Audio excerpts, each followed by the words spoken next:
Good morning, students. This is class 9th, chapter 2, Economics. The name of the chapter is People as a Resource. This is our first class. The chapter People as Resource is an effort to explain population as an asset for the economy rather than a liability. Population becomes human capital when there is investment made in the form of education, training, and medical care. In fact, human capital is the stock of skill and productive knowledge embodied in them. People as resource is a way of referring to a country's working people in terms of their existing productive skills and abilities. Looking at the population from this productive aspect emphasizes its ability to contribute to the creation of the gross national product. Like other resources, population also is a resource, a human resource. This is the positive side of a large population that is often overlooked when we look only at the negative side, considering only the problems of providing the population with food, education, and access to health facilities. When existing human resource is further developed by becoming more educated and healthy, we call it human capital formation that adds to the productive power of the country, just like physical capital formation. Investment in human capital through education, training, medical care yields a return just like investment in physical capital. This can be seen directly in the form of higher incomes earned because of higher productivity of the more educated or the better trained persons, as well as the higher productivity of healthier people. जैसा कि हम लोगों ने first chapter the story of village Palampur में जाना कि उत्पादन के 4 कंपोनेंट हैं, फैक्टर हैं: लैंड, लेबर, फिजिकल कैपिटल और ह्यूमन कैपिटल। यहाँ हम बात कर रहे हैं ह्यूमन कैपिटल की। जो ह्यूमन कैपिटल है वो और कुछ नहीं है बल्कि किसी देश की जो जनसंख्या है, जो लोग हैं, इसी को ह्यूमन कैपिटल या ह्यूमन रिसोर्स कहा जाता है। अक्सर देखा गया है हम देश की जनसंख्या को एक जिम्मेदारी, एक बोझ जिसको खिलाया जाए और जिसको पढ़ाया जाए और जिसके स्वास्थ्य पर खर्च किया जाए, ऐसा समझा जाता है। लेकिन जनसंख्या एक बोझ, एक लायबिलिटी, एक जिम्मेदारी ही नहीं है, बल्कि ये एक संसाधन है, ये एक पूंजी है। जब ट्रेनिंग के द्वारा, शिक्षा के द्वारा, स्वास्थ्य के द्वारा हम देश के लोगों को और ज़्यादा सक्षम बनाते हैं, वो ह्यूमन कैपिटल का रूप ले लेते हैं। अपनी निपुणता और अपनी योग्यता के आधार पर जो ग्रोस नेशनल प्रोडक्ट है उसकी रचना में वो कंट्रीब्यूट करते हैं, योगदान देते हैं। वो न केवल अपने परिवार को या व्यक्तिगत रूप से खुद को मजबूत बनाते हैं, बल्कि देश को आगे बढ़ाने में सहायक होते हैं।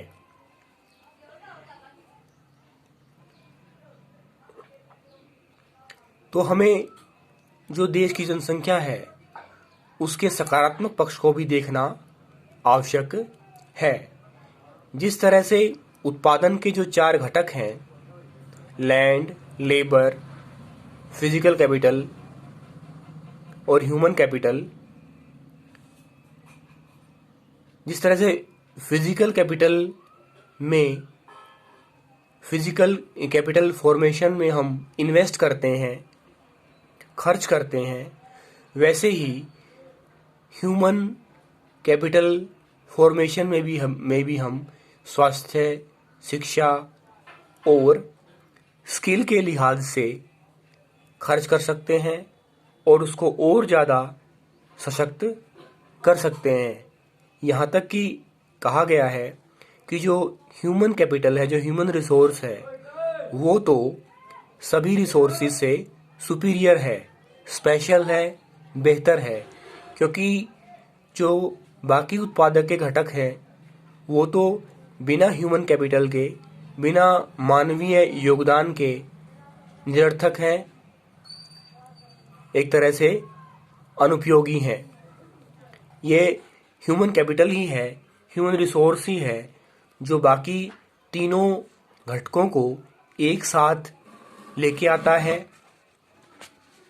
और उसको दिशा प्रदान करता है, उत्पादन का रूप देता है। तो अब तक हम समझ चुके हैं कि 3 तरीके से, 3 रास्तों से, 3 माध्यमों से हम ह्यूमन रिसोर्स को ह्यूमन कैपिटल फॉर्मेशन का रूप देते हुए ह्यूमन कैपिटल को मजबूत कर सकते हैं। वो 3 रास्ते हैं: शिक्षा, ट्रेनिंग या कुशलता जिसको बोल सकते हैं, जिसको निरीक्षण बोल सकते हैं, और स्वास्थ्य संबंधी सेवाएं।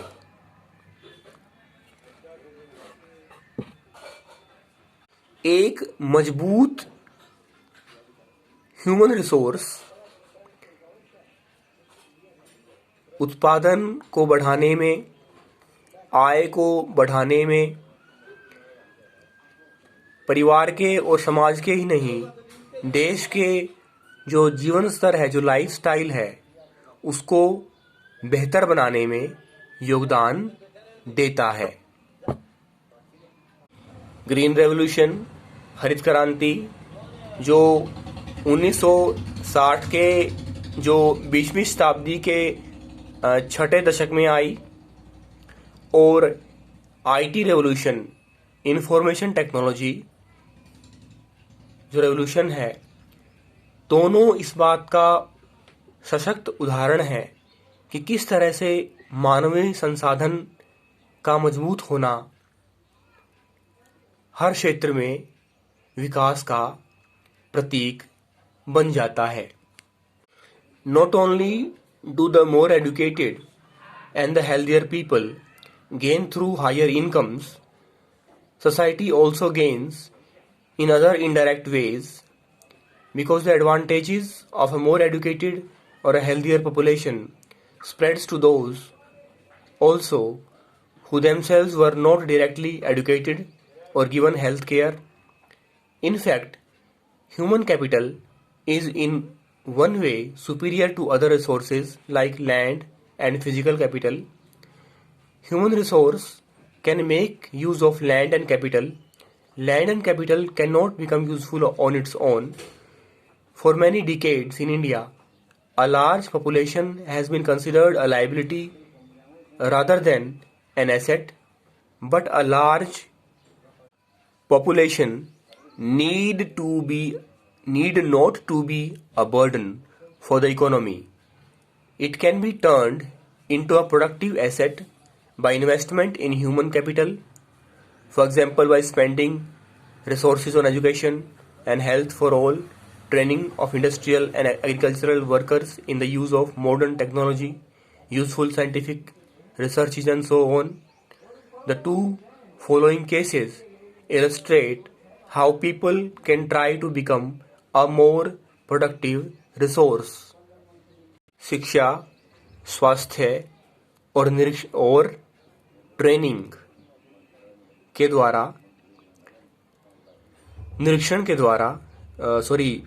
प्रशिक्षण के द्वारा ह्यूमन रिसोर्स को और ज़्यादा मजबूत, देश की जनसंख्या को और ज़्यादा मजबूत, सशक्त और सक्षम बनाया जा सकता है। इस तरह के जो ह्यूमन रिसोर्स है वो न केवल व्यक्तिगत लाभ प्राप्त करता है, परिवार का स्तर ऊंचा उठाता है, समाज का स्तर ऊंचा उठाता है, बल्कि वो लोग जो अशिक्षित हैं, अस्वस्थ हैं और प्रशिक्षित नहीं हैं, उनके जीवन को भी ऊपर उठाने में योगदान देता है। स्टोरी ऑफ सकल। There were two friends, Vilas and Sakal, living in the same village, Simapur. Sakal was a 12-year-old boy. His mother, Sheila, looked after domestic chores. His father, Bhuta Chaudhary, worked in an agricultural field. Sakal helped his mother in domestic chores. He also looked after his younger brother Jitu and sister Situ. His uncle Sham had passed the matriculation examination but was sitting idle in the house as he had no job. Bhuta and Sheila were eager to teach Sakal. They forced him to join the village school, which he soon joined. He started studying and completed his higher secondary examination. His father persuaded him to continue his studies. He raised a loan for Sakal to study a vocational course in computers. Sakal was meritorious and interested in studies from the beginning. With greater vigor and enthusiasm, he completed his course. After some time, he got a job in a private firm. He even designed a new kind of software. This software helped him increase the sale of the firm. His boss acknowledged his services and rewarded him with promotion. Another story of Vilas. Vilas was an 11-year-old boy residing in the same village as Sakal. Vilas' father Mahesh was a fisherman. His father passed away when he was only 2 years old. His mother Geeta sold fish to earn money to feed the family. She bought fish from the landowner's pond and sold it in the nearby mandi. She could earn only rupees 150 a day by selling fish. Vilas became a patient of arthritis. His mother could not afford to take him to the doctor. He could not go to school either. He was not interested in studies. He helped his mother in cooking and also looked after his younger brother Mohan. After some time, his mother fell sick and there was no one to look after her. There was no one in the family to support them. Vilas too was forced to sell fish in the same village. He, like his mother, earned only a meager income. सकल और विलास दोनों सीमापुर गांव के हैं। दोनों में 1 साल का अंतर है। सकल 12 का है तो विलास 11 वर्ष का है।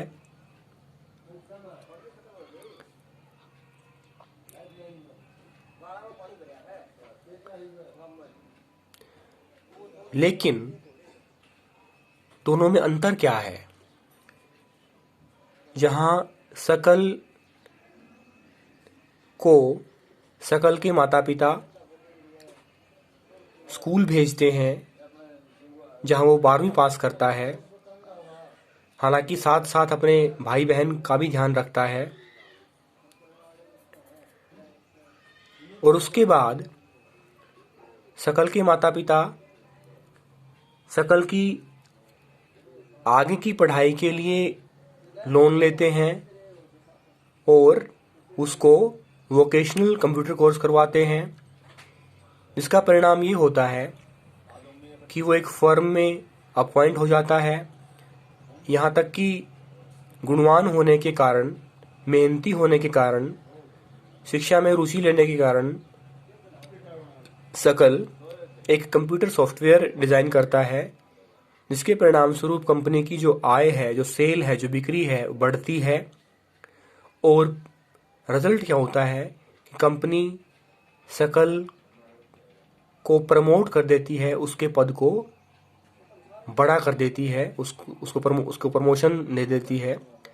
इसके विपरीत विलास, हालांकि विलास के पिता बचपन में ही गुजर जाते हैं। माता मछली बेचती है, लैंड ओनर के तालाब से मछलियां लाती है और बाजारों में मछली बेचती है, और उसका जो दैनिक आमदनी है वो 150 रुपये से ज़्यादा नहीं है। और विलास शकल के विपरीत गठिया अर्थराइटिस का मरीज है।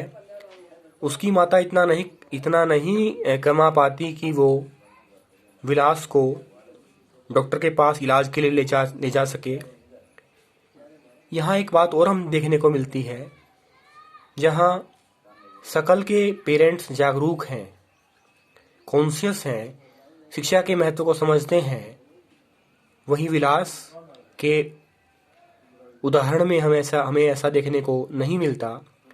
परिणाम होता है कि विलास की माँ बीमार हो जाती है और परिवार को सहारा देने के लिए विलास मछली बेचने का काम करता है, और उसकी आमदनी भी उसकी माँ से ज़्यादा नहीं होती है। हालांकि दोनों ही विलास और शकल घर के काम में हाथ बटाते हैं, और विलास भी शकल की तरह अपने भाई मोहन का ध्यान रखता है। लेकिन परिणाम क्या होता है, एक शिक्षित ट्रेंड